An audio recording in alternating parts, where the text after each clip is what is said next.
চলে গেলেন বাংলাদেশের প্রথম নারী প্রধানমন্ত্রী বেগম খালেদা জিয়া। ইন্না লিল্লাহি ও ইন্না ইলাইহি রাজিউন।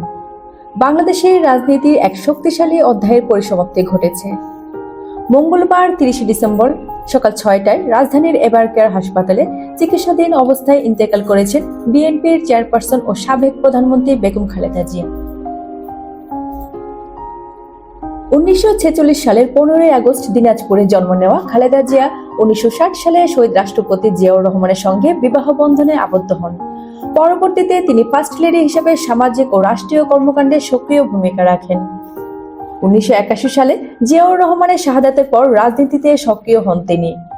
1984 সালে বিএনপির চেয়ারপারসন নির্বাচিত হয়ে স্বৈরাচার বিরোধী আন্দোলনের নেতৃত্ব দেন এবং পরিচিত হন আপোষের নেত্রী হিসেবে। 1991 ও 2001 সালে নির্বাচনে বিজয়ী হয়ে দুদফা বাংলাদেশের প্রধানমন্ত্রী হন খালেদা জিয়া।